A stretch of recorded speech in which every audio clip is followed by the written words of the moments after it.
The story of the Teton Dam begins not with disaster, but with a problem as old as farming itself: controlling water. For decades, farmers in Idaho's upper Snake River Plain faced a constant struggle. Spring snowmelt would swell the Teton River, causing destructive floods that washed away crops, while the hot, dry summers that followed threatened to leave the soil parched. The idea of building a dam to regulate water had been discussed as early as 1932, but it took decades of studies and political debate before serious action was taken. In 1962, the U.S. Bureau of Reclamation officially approved the project. The Teton Dam was designed to be a modern engineering marvel, 305 feet high, 3,100 feet long, and constructed as an earthen dam with a 17-mile-long reservoir capable of holding nearly 290,000 acre-feet of water. Beyond flood control, the dam promised reliable irrigation for farms and hydroelectric power for local communities. Construction began in 1972, employing a large workforce that moved over 10 million cubic yards of earth and rock. The dam's core was made of compacted silt, intended to be watertight, while layers of sand, gravel, and rock on either side would provide stability. From a distance, it looked like a man-made mountain, solid and permanent. Despite the promise, warning signs appeared early. Environmental groups raised concerns about the impact on the Teton River's trout population, while geologists highlighted instability in the canyon's bedrock. Cracks and fissures in the volcanic rock beneath the foundation were noted, but many engineers believed these could be managed, yet the very ground the dam rested on was deeply flawed, setting the stage for the tragedy to come. The Teton Dam's foundation rested on volcanic rock, a type of welded ash flow tuff left from ancient eruptions millions of years ago. While it looked solid, the rock was riddled with deep vertical fractures, some so large that engineers could not determine their full depth. To address this, the Bureau of Reclamation installed a grout curtain, drilling hundreds of holes into the canyon floor and walls, and filling them with cement slurry to seal cracks.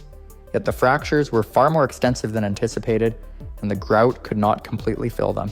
Adding to the danger was the dam's core material, a fine-grained, wind-blown silt called loess. Though compacted to form a supposedly watertight barrier, this silt was highly susceptible to erosion. Once water found a path, it could carry away tiny particles, gradually carving channels deep within the dam. This process, known as piping, created an internal erosion loop. The more water flowed, the more silt was washed away, and the larger the channels became. By the spring of 1976, as snowmelt filled the reservoir faster than expected, the combination of fractured rock and vulnerable core created the perfect conditions for failure. Water began seeping through the unsealed cracks beneath the dam, slowly reaching the loess core. Engineers noticed small leaks, but the scale of the threat was underestimated. This hidden internal erosion was invisible from the surface, making it impossible to detect the disaster growing inside the dam. Even minor warning signs, such as small wet spots on the downstream face, were treated as routine and manageable. The flaws in both the foundation and the core were compounded by human overconfidence, as many believed the design was sufficient for the reservoir's immense pressure. By June 5, 1976, these concealed vulnerabilities would align catastrophically, setting the stage for one of the most devastating man-made floods in U.S. history. By the morning of Saturday, June 5, 1976, the Teton Dam showed signs of imminent failure. Early that day, a new leak appeared on the downstream face of the dam, this time muddy instead of clear, indicating that the internal silt core was being eroded. Within hours, a second muddy leak formed, and by 9:30 a.m., a large, dark, wet patch had developed, rapidly expanding as water gushed from the dam's surface. Engineers and construction crews scrambled to plug the breaches with dirt and boulders, but their efforts were futile against the unstoppable internal erosion. As the situation worsened, emergency evacuation orders were sent downstream, though many residents had little time to respond. Bulldozers working on the dam's crest were abandoned as a sinkhole opened beneath them, signaling the dam's structural collapse. By 11:15 a.m., officials realized the dam could not be saved, and urgent warnings were broadcast to all communities in the valley. At exactly 11:57 a.m., the Teton Dam failed catastrophically.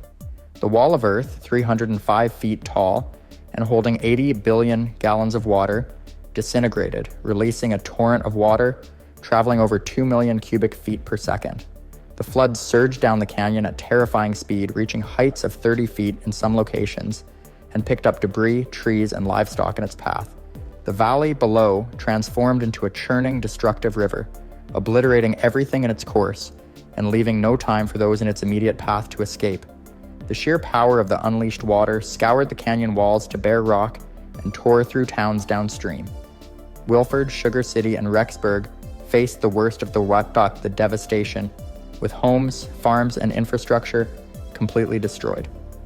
By mid-afternoon, the reservoir was nearly empty, leaving behind a trail of destruction spanning nearly 300 square miles.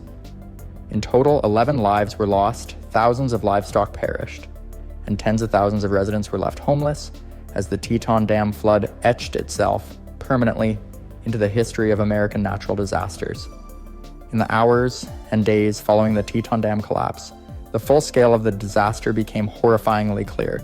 The floodwaters carved a path of destruction across the Snake River Plain, leaving nearly 3,800 homes damaged or destroyed and rendering 25,000 people homeless. Livestock losses were staggering, with over 16,000 animals swept away in the torrent or drowned in the floodwaters. Crops were ruined, irrigation systems obliterated, and the fertile farmland that had once sustained the valley was buried under silt, debris, and mud. Emergency responders faced an almost impossible task. Roads and bridges had been washed out, isolating many communities and delaying relief efforts. Local law enforcement, National Guard units, and volunteers worked tirelessly to rescue stranded residents, provide food, and establish temporary shelters. Hospitals and clinics struggled to treat injuries and prevent outbreaks of waterborne diseases, as contaminated floodwaters mixed with sewage and chemical runoff from damaged infrastructure. The small town of Wilford was entirely wiped off the map, while Sugar City and Rexburg were severely damaged, with buildings reduced to rubble and debris-filled streets. Even towns further downstream were affected, with property damage and flooding extending over 80 miles from the dam site. Power lines were downed, water supplies contaminated, and telecommunication networks disrupted, leaving thousands without basic utilities. Economically, the disaster caused damage estimated at up to $2 billion, accounting for both physical destruction and lost agricultural output. Beyond the financial toll, the emotional and psychological impact on the residents was profound.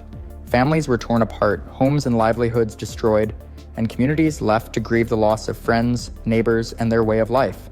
The Teton Dam flood became a stark reminder of the consequences of engineering, miscalculations, and the devastating power of nature when human structures fail.